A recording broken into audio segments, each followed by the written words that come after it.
Totoo pala ang sinasabi nila na ang mga magagandang bagay ay darating sa tamang tao, sa tamang pagkakataon, walang labis, walang kulang, at makakamtan sa tamang panahon.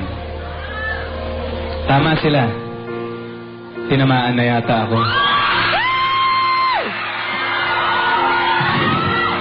Di ko akalain na sa unang pagpansin, na sa unang mong pagtingin, ako ay mahuhumaling. Kilig? Kilig nga lang ba? Pero bakit iba ang nadarama? Nang dibdib kong may pagtataka. Naiiba ka at maaaring di lahat ay nasa iyo. Pero sinisiguro ko na sa iyo lang ang pusong ito. Nagulat kami.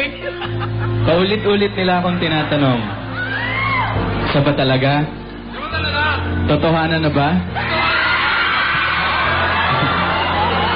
At sa mga di ko pagsagot, marami silang paghihinala at panghuhusga.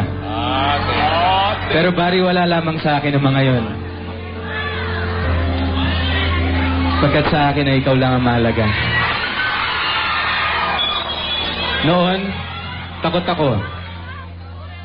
Takot ako sa maraming bagay.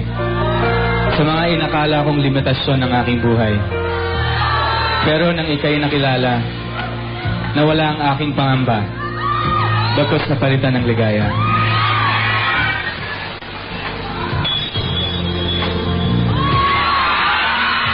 Ala, naiiyak. Ala. Saksi ang Diyos sa marami kong pagsubok. Saksi siya sa marami kong pinagdaanan. Pero marunong siyang magbigay ng palatandaan na malapit ako sa dapat kong pagoonan. Pinasamahan niya ako ng isang anghel. Isang anghel na hawak sa aking mga kamay at mananatili pang habang buhay.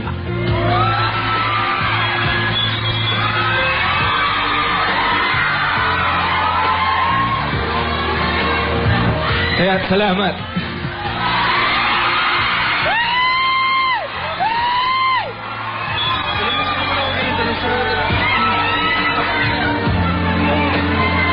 Dali, makikita mo eh. Surprise nga yung dulo eh. Surprise yung dulo. Ito na. Ito na yung last part. Kaya salamat sa lahat. Hindi na kailangan isa-isahin pa. Total, nag-iisa ka lang sa buhay ko. Sana pang matagalan na ang ligaya nating ito.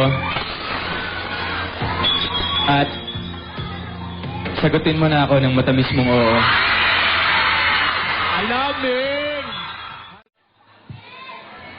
Totoo pala ang sinasabi nila na